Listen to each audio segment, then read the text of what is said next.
حاضر مجلس الدروس المہمہ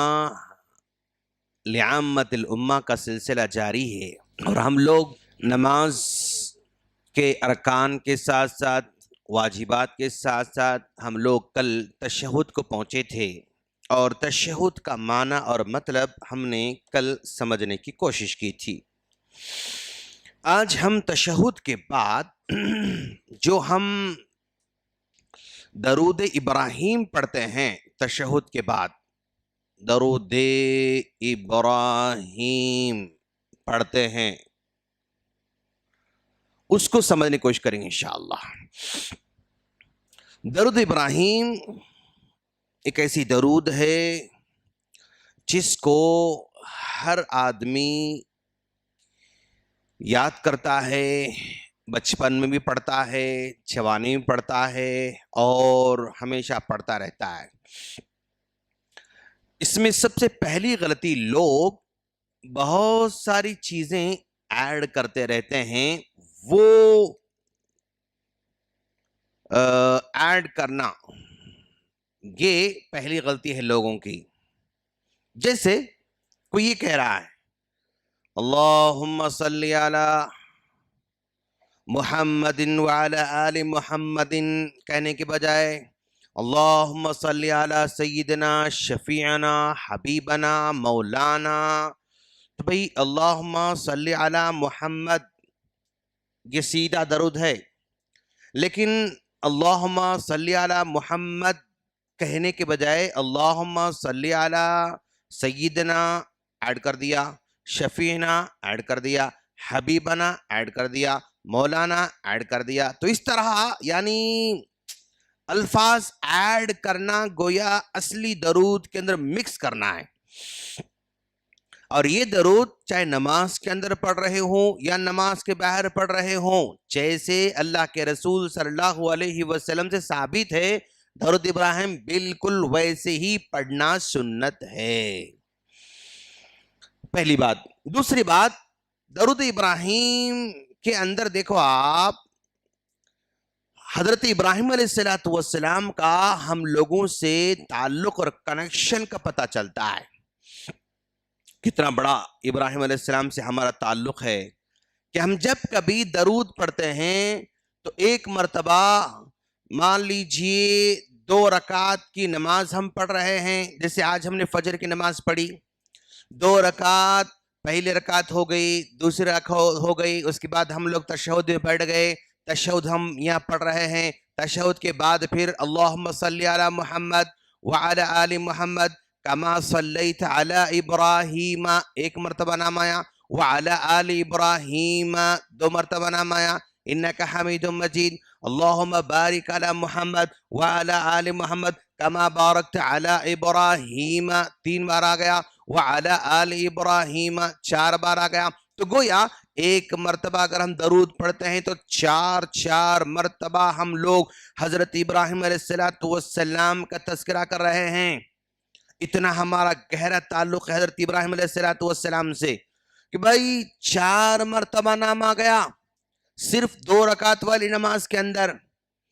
اور پھر جو ہے ذرا دیکھیں آپ، ہم ظہر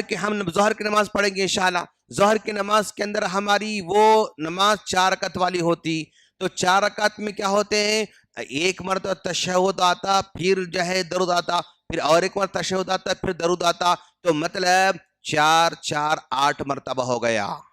8 مرتبہ نام آ گیا۔ پھر ہم عصر کی 4 رکعت اگر ہم مانیں گے تو پھر 4 مرتبہ، پھر مغرب کی اگر ہم نماز پڑھیں گے 3 رکعت ہے، لیکن 2 مرتبہ وہاں پر تشہد آتے، 2 مرتبہ وہاں پر درود ابراہیم پڑھنا ہے، وہاں پر بھی 4 پھر 4، پھر عشاء کے اندر 4 رکعت ہے تو وہاں پر بھی 4 پھر 4،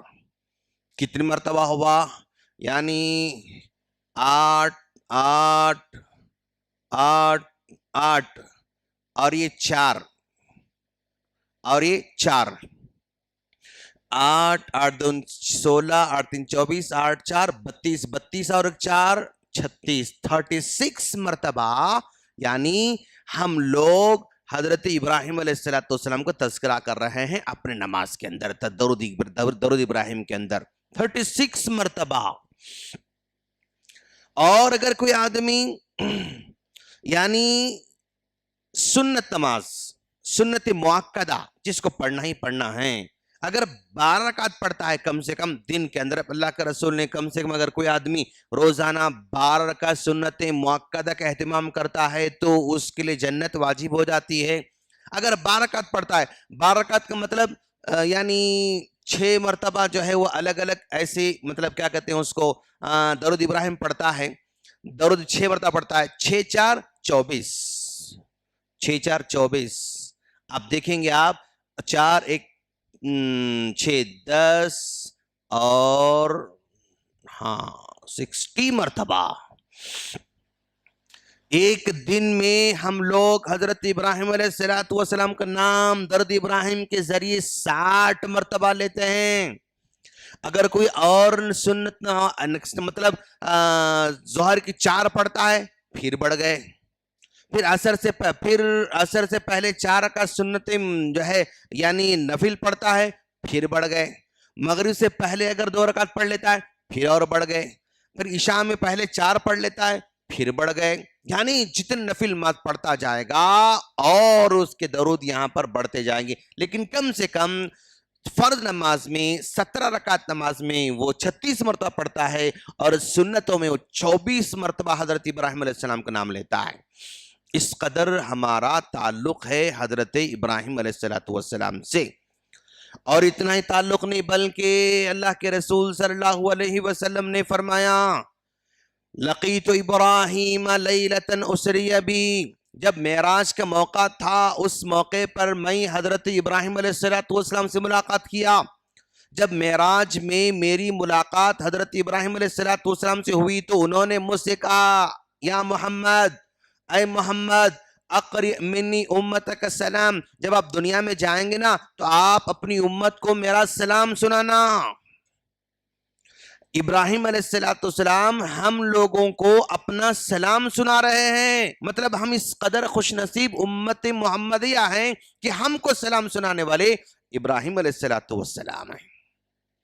اتنا بڑا گہرا تعلق ہے ہمارا اور حضرت ابراہیم علیہ السلام کا، اس لیے یہ مہینہ بھی آنے والا ہے قربانی کا، ابراہیم علیہ السلام کی پیروی کر رہے ہیں، اور ابراہیم علیہ السلام کی پیروی کرنے کے لیے لاکھوں حاجی دنیا کے کونے کونے کونے کونے سے کہاں جا رہے ہیں؟ حضرت ابراہیم علیہ السلام، حضرت سارہ علیہ السلام، حضرت حاجرہ علیہ السلام کے اس جو ہے طریقے کی پیروی کرنے کے لیے جا رہے ہیں۔ ہاں، یہ کعبۃ اللہ کی تعمیر ابراہیم علیہ السلام اور اسماعیل علیہ السلام اور یہ طواف کر رہے ہیں،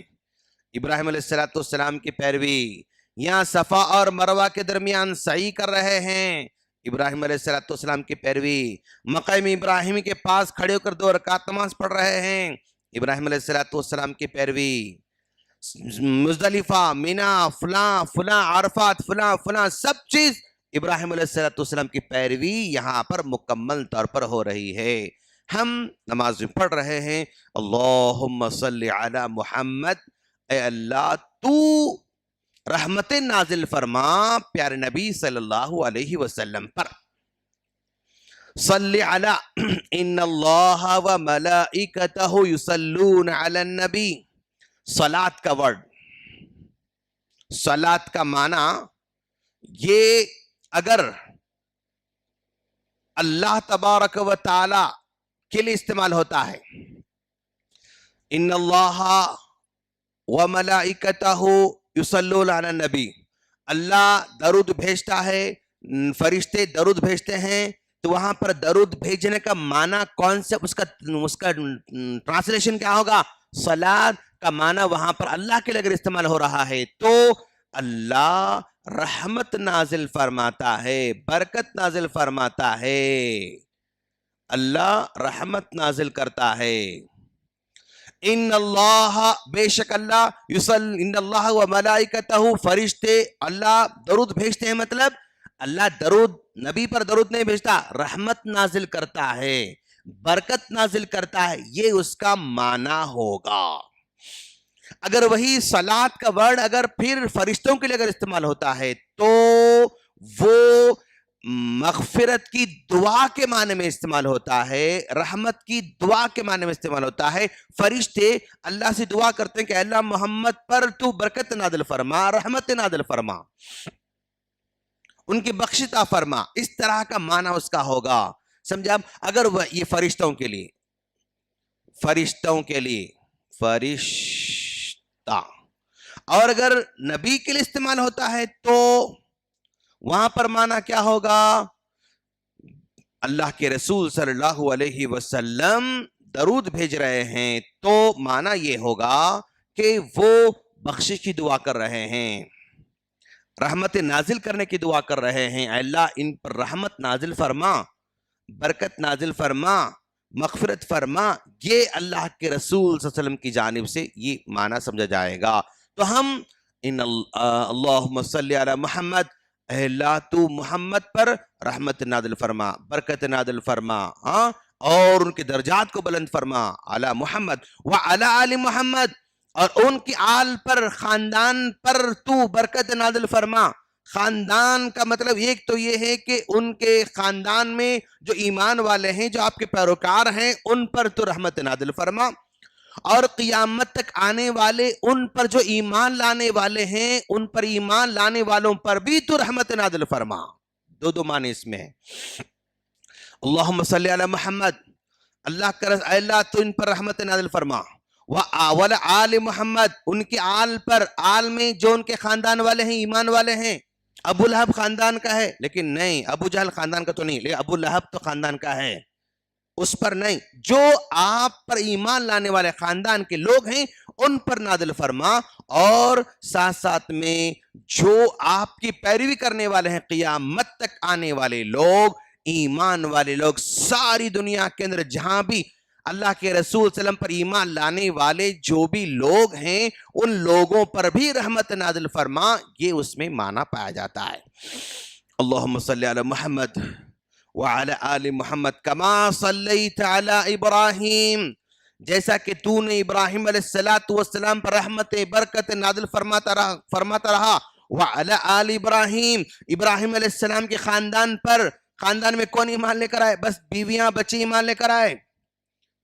ساتھ ساتھ ابراہیم علیہ السلام کے پیروی کرنے والے جو بھی حقیقی معنی میں، ان تمام پر تو رحمت نازل فرما، کما صلیت علی ابراہیم وعلی آل ابراہیم انک حمید مجید، اے اللہ تو بہت ہی قابل تعریف ہے، بزرگی والا ہے۔ اللہم بارک علی محمد، اے اللہ تو محمد صلی اللہ علیہ وسلم پر برکت نازل فرما، وعلی آل محمد، آپ کے خاندان پر، آپ پر ایمان لانے والوں پر برکت نازل فرما، کما بارکت علی ابراہیم، جیسا کہ تو نے ابراہیم علیہ السلام پر برکت نازل فرمایا، ان کے اولاد پر برکت نازل فرمایا، انک حمید مجید، تو بہت ہی تعریف والا ہے اور بزرگی والا ہے۔ یہ دعا ہم لوگ نماز میں پڑھتے ہیں، اس میں بغیر کسی تبدیلی کے ویسے ہی دعا پڑھنا چاہیے جیسا کہ اللہ کے رسول ثابت ہے۔ یہ 2 رکعت نماز میں ہے، تب بھی مطلب کیا کہتے ہیں اس کو، درود ابراہیم پڑھنا ہے۔ 4 رکعت والی نماز ہے تو پہلی 2 رکعت میں ہم لوگ جنرلی اتحیات پڑھ کے اٹھ جاتے ہیں، نہیں، اتحیات پڑھنے کے ساتھ ساتھ درود ابراہیم پڑھ کر اٹھنا چاہیے۔ 4 رکعت نماز پہلی تشہد میں ہم جس تشہد پڑھ کے اٹھتے ہیں جنرلی عام طور پر لوگ، لیکن پہلی تشہد کے اندر بھی تحیاتوں کے ساتھ ساتھ درود ابراہیم پڑھ کر ہمیں اٹھنا ہوگا۔ شیخ ہم پڑھنا چاہتے ہیں لیکن ہم جہاں نماز پڑھ رہے ہیں وہاں پر موقع نہیں ملتا ہم کو پڑھنے کا، تو پھر وہ ذمہ دار امام صاحب ہے، ہم نہیں، ہم کو پڑھنے کا موقع نہیں ملا تو ذمہ دار ہم نہیں، امام صاحب ہوں گے۔ امام صاحب کو چاہیے کہ وہ پڑھے اور ان کو مقتدیوں کو پڑھنے کا موقع دے، تو پہلے بھی پڑھنا ہے اور بعد میں پڑھنا، ہر نماز میں درود ابراہیم پڑھنا ہی پڑھنا ہے، اور یہ پڑھنے سے ہمارا تعلق ابراہیم علیہ السلام سے مضبوط اور گہرا ہوتا جاتا ہے۔ ہم اللہ سے دعا کرتے ہیں اللہ تعالی ہم تمام کو ہر نماز میں پابندی کے ساتھ درود ابراہیم پڑھنے کی توفیق عطا فرمائے، جیسے الفاظ کے ساتھ اللہ کے رسول سکھایا ہے بالکل ویسے ہی پڑھنے کی توفیق عطا فرمائے۔ آمین۔ السلام علیکم ورحمۃ اللہ وبرکاتہ۔